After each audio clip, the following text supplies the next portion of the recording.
আসসালামু আলাইকুম প্রিয় দর্শক, স্বাগত জানাচ্ছি আমার দেশ মিড ডে নিউজের সঙ্গে আছি আরমান মুজাহিদ। শুরুতে জানবো সংবাদ শিরোনাম। জেনজি হাসিনার মিথ ভেঙে দিয়েছে বললেন চিফ প্রসিকিউটর। বিমানবন্দরে আগুনের ঘটনা খতিয়ে দেখবে 4 দেশের বিশেষজ্ঞ দল। জামায়াতের গণসংযোগে হামলা, অভিযোগ অস্বীকার বিএনপির। যুদ্ধ পরবর্তী গাজা নিয়ে সৌদির গোপন পরিকল্পনা ফাঁস। হিজবুল্লাহর কমান্ডার কার্কিকে হত্যার দাবি ইসরায়েলের। উড়ন্ত হেডে গোল করে মায়ামিকে জেতালেন মেসি। এতক্ষণ শুনছিলেন সংবাদ শিরোনাম, এবার বিস্তারিত। আন্তর্জাতিক অপরাধ ট্রাইব্যুনালের চিফ প্রসিকিউটর মোহাম্মদ তাজুল ইসলাম বলেছেন, শেখ হাসিনার ন্যারেটিভ দেশকে খাদের তলায় নিয়ে যায়, কিন্তু জেনজিরা অতীতের সেই মিথ ভেঙে দিয়েছে। 100 বছরে এমন ঘটনা বিরল। আজ বাংলাদেশ শিল্পকলা একাডেমিতে দৈনিক নয়া দিগন্তের 21তম প্রতিষ্ঠাবার্ষিকী উপলক্ষে আয়োজিত অনুষ্ঠানে তিনি একথা বলেন। চিফ প্রসিকিউটর বলেন, জেনজিকে আমরা মনে করতাম ফার্মের মুরগি। আমরা মনে করেছিলাম তারা শুধু পাবজি খেলে, কিন্তু তারা প্রমাণ করেছে তারা বিপ্লবের মাধ্যমে স্বৈরাচারকে শুধু পরাজিত করেনি, দিল্লি পাঠিয়ে দিয়েছে। তাজুল ইসলাম বলেন, আমাদের পত্রিকাগুলো শেখ হাসিনার শাসনের ভয়াবহ পরিস্থিতি পুরোপুরি তুলে আনতে পারেনি। এখনও সেসব তুলে আনার সময় আছে। প্রত্যেকটি গুমের ঘটনা তুলে আনতে হবে। জুলাই আন্দোলনের প্রত্যেকটি শহীদের ঘটনা তুলে আনতে হবে। নতুন প্রজন্মের ভাষা আকুতি তুলে আনতে হবে। তিনি আরও বলেন, আমরা এমন এক বাংলাদেশের স্বপ্ন দেখি যে দেশে ব্রিটিশ, আমেরিকা, চাইনিজরা আবার ব্যবসা বাণিজ্যের জন্য আসবে।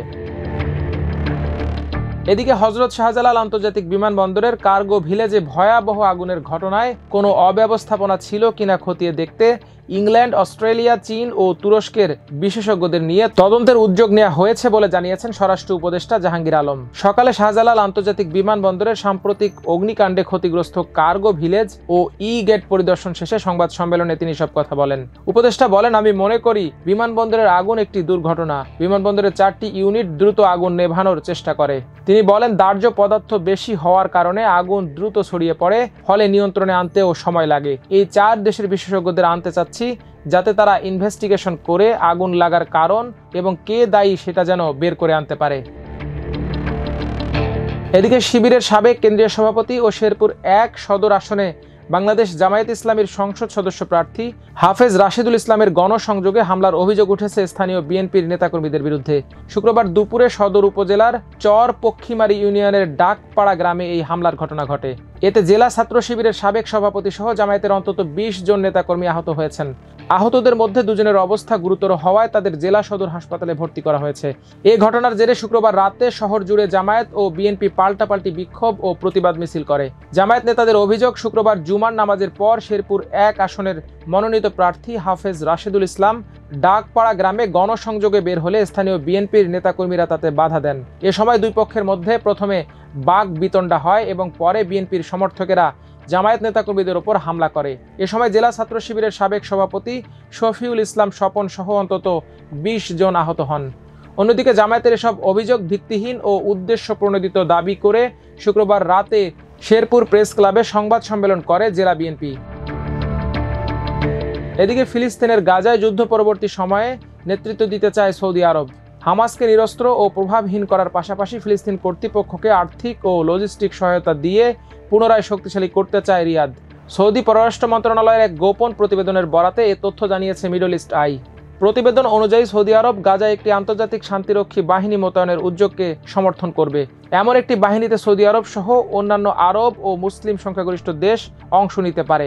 এতে বলা হয়, গাজা উপত্যকা ও ফিলিস্তিন ভূখণ্ডে স্থিতিশীলতা বজায় রাখতে সৌদি আরব নিজের দৃষ্টিভঙ্গি উপস্থাপন করতে চায়।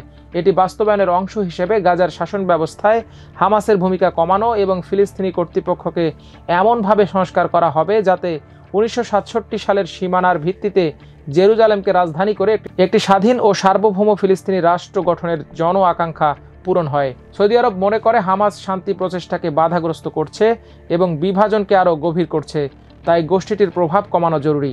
হামাসকে নিরস্ত্র করার কাজটি হবে আন্তর্জাতিক এবং আঞ্চলিক চুক্তির মাধ্যমে ধাপে ধাপে, যা নিরপেক্ষতা নিশ্চিত করবে। ধীরে ধীরে গাজায় প্রশাসনিক দায়িত্ব ফিলিস্তিন কর্তৃপক্ষের হাতে তুলে দিলে হামাসের প্রভাব কমবে। এই প্রক্রিয়াকে 2 রাষ্ট্রভিত্তিক সমাধানের সঙ্গে সংযুক্ত করার কথাও বলা হয়েছে। প্রতিবেদনে বলা হয়েছে, দুর্নীতি মোকাবেলা, দক্ষতা বৃদ্ধি এবং সব ফিলিস্তিনি গোষ্ঠীর প্রতিনিধিত্ব নিশ্চিত করার মাধ্যমে সৌদি আরব ফিলিস্তিনি কর্তৃপক্ষের প্রতিষ্ঠানগুলোকে সংস্কারে আনতে চায়। সৌদি ফিলিস্তিনি জনগণের মৌলিক সেবা নিশ্চিত করতে আর্থিক ও কারিগরি সহায়তাও দেবে। এছাড়া ফিলিস্তিনি জাতীয় সংলাপের আহ্বান জানানো হয়েছে, যাতে বিভিন্ন গোষ্ঠী ফিলিস্তিনি কর্তৃপক্ষের ছাতার নিচে ঐক্যবদ্ধ হতে পারে। তবে হামাসকে এই সংলাপে অন্তর্ভুক্ত করা হবে কিনা সে বিষয়ে কোনো উল্লেখ নেই। পুরো প্রতিবেদনে ইসরায়েলের নাম একবারও উঠে আসেনি।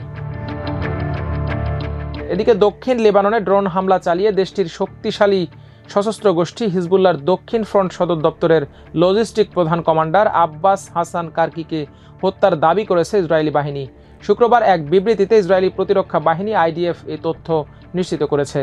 বিবৃতিতে বলা হয়েছে, শুক্রবার ভোরে দক্ষিণ লেবাননের নাবাতি শহরের কাছাকাছি তুল শহরে গাড়ি চালানোর সময় কার্কিকে লক্ষ্যবস্তুতে পরিণত করা হয়। এতে আরও বলা হয়, সাম্প্রতিক মাসগুলোতে আব্বাস কার্কি হিজবুল্লাহর যুদ্ধ ক্ষমতা পুনর্গঠন প্রচেষ্টার নেতৃত্ব দিয়েছেন এবং যুদ্ধের সময় ভেঙে ফেলা অবকাঠামো পুনর্নির্মাণের সহায়তা করেছেন। এছাড়াও তিনি দক্ষিণ লেবাননে অস্ত্র স্থানান্তর ও সংরক্ষণ পরিচালনা এবং হিজবুল্লাহর অন্যান্য উচ্চপদস্থ পদেও দায়িত্ব পালন করেছেন। আইডিএফ আরও বলেছে, কার্কির কর্মকাণ্ড ইসরায়েল ও লেবাননের মধ্যে সমঝোতা লঙ্ঘন করেছে।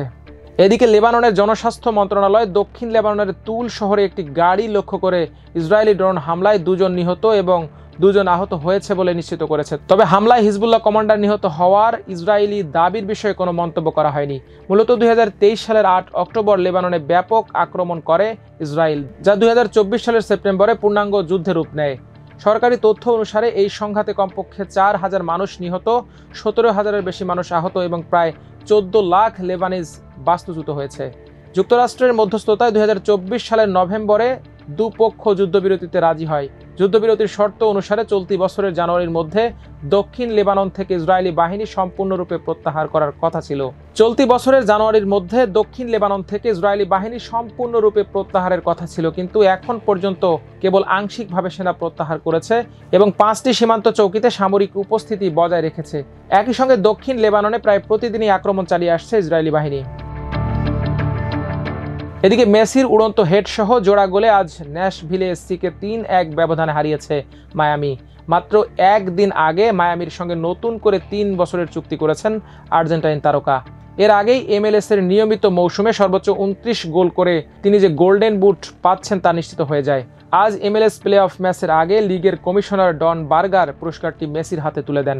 এরপর ম্যাচে তার উড়ন্ত গোল দিয়ে শুরু হয়, শেষ পর্যন্ত জোড়া গোল করেন তিনি। ম্যাচের নির্ধারিত সময়ে মায়ামি এগিয়ে ছিল 2-0 ব্যবধানে। কিছুটা নাটকীয়তা হয়েছে যোগ করা সময়ে। 96 মিনিটে মেসি ব্যবধান বাড়ানোর 6 মিনিট পর 1 গোল শোধ করে ন্যাশভিলে। ঘরের মাঠ চেজ স্টেডিয়ামে 53% বল দখলে রেখে 12টি শট নেয় মায়ামি। এর মধ্যে লক্ষ্য ছিল 6টি। বিপরীতে 6 শটের মধ্যে 3টি লক্ষ্যে রাখতে পারে ন্যাশভিলে। সপ্তাহখানেকের মধ্যে ন্যাশভিলেকে 2 বার হারালো মায়ামি। এর আগে লিগ পর্বের শেষ ম্যাচে ফ্লোরিডার ক্লাবটি মেসির হ্যাটট্রিকে 5-2 গোলে জিতেছিল। দর্শক, আজ এ পর্যন্তই। সবাই ভালো থাকুন, সুস্থ থাকুন, থাকুন আমার দেশের সঙ্গে। আল্লাহ হাফেজ।